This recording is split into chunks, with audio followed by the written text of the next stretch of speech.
What would you do if your wife forged your signature on a new will while you were still recovering from surgery? Not after a fight, not in a moment of panic, but cold, calculated, like you were already dead weight. My name's Daniel, and I used to think betrayal was loud. Yelling, cheating, slamming doors. Turns out it's quieter than you think. It whispers. It hides in locked drawers and late-night phone calls. It wears your ring and kisses your forehead while you're half-conscious.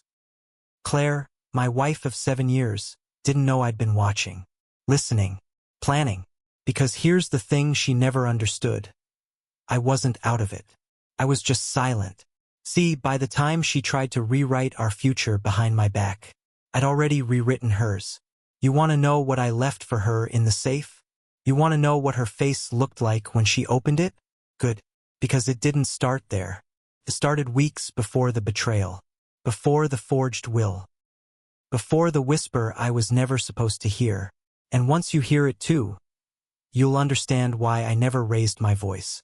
I didn't have to, but what came next would change everything, and no one saw it coming. Have you ever pretended to be asleep just to hear the truth? That's how it started. 3 weeks after my surgery, I was still slow. Physically weak, sure, but my mind? Wide awake. I laid there in bed, lights off, pain meds wearing thin. That's when I heard it. Claire. Whispering. I couldn't hear the other person, but I heard her. Soft, careful, like she didn't want to wake a corpse. He's in no state to argue. He'll never find out. And just like that, the air changed. I didn't say a word. I didn't move. I just listened. The next morning, Claire was smiling again, making me eggs, asking how I slept, like she hadn't just tossed a grenade into our marriage the night before. But I knew something she didn't. I've spent years working in corporate fraud. I can read people. I know patterns. And hers were slipping. Her phone always flipped screen down now. Her laptop password changed. And suddenly she was taking walks right after dinner.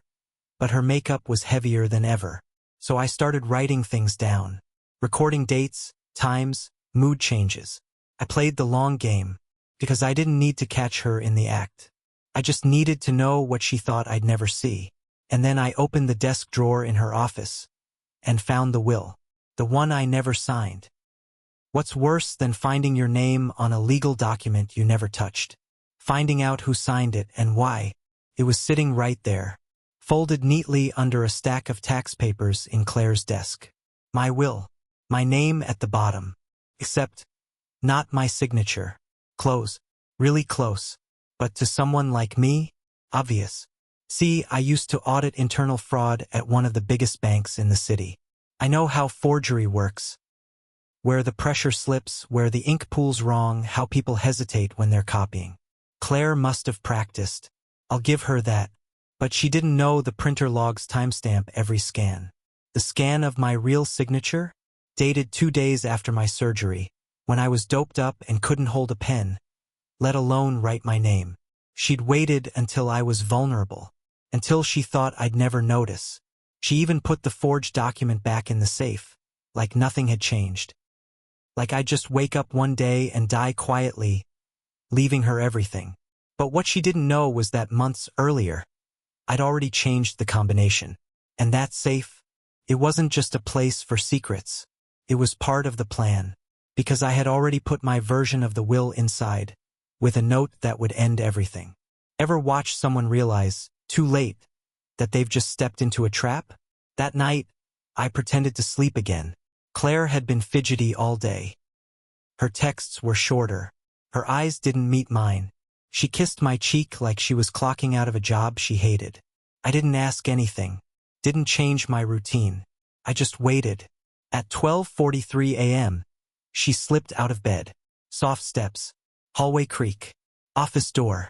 Then silence. She had opened the safe. I knew the moment she saw what was inside. There was no slam, no scream, just absence. Like the whole house held its breath. Because inside wasn't the forged will she expected. It was a new one. Written by me. Signed legally. Filed quietly with my attorney a month before surgery. And right on top of it, a USB drive. Audio recordings. Her whispering on the phone. Her words, clear as glass. He'll never find out. And finally, a single handwritten note. Your turn to explain this in court. I didn't get up. I didn't speak. But I heard her exhale, shaky. I heard her pull the office door shut. Then she left. And the next morning, she smiled like nothing happened. Made coffee. Kissed my forehead. But her hands were trembling. She left that afternoon. And didn't come back for 2 days. What if I told you the trap didn't start the night she opened the safe? But 6 months before she ever thought to lie. Yeah. This wasn't revenge. This was insurance. See, Claire thought I was blind to the tension building between us. But I felt it. The distance. The way she'd changed overnight from a partner to a planner. So while she was plotting quietly, so was I. I had a new will drawn up with a private lawyer she didn't know existed. Power of attorney? Changed. Beneficiaries? Rerouted. Shared accounts? Split. Quietly. Legally. The safe? I replaced the old lock, installed a hidden second shelf, and never mentioned it. Just in case. By the time she forged that signature, she was already too late. She just didn't know it. And when she returned after those 2 days, she walked in calm. Or at least tried to be. But her eyes darted too much. Her voice too soft. She said, "Can we talk?" I just nodded. But I didn't say a word.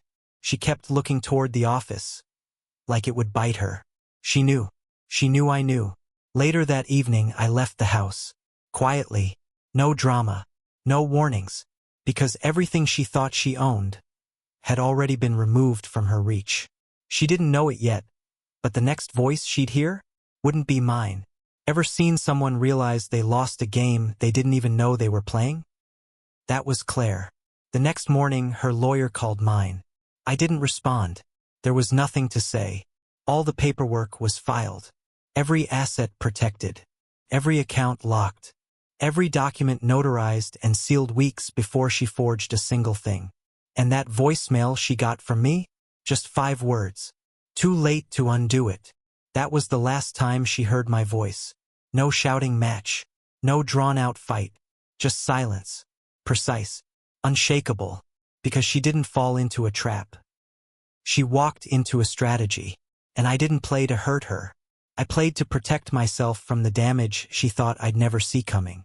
You ever hear someone say, "Trust is everything"? I used to believe that. Now, I believe in preparation. Because the people closest to you don't always stab you in the back. Sometimes they smile while signing your name. Sometimes they love you while quietly replacing your future. And sometimes they have no idea you've already replaced them. So let me ask you, if someone betrayed you when you were at your weakest, would you confront them?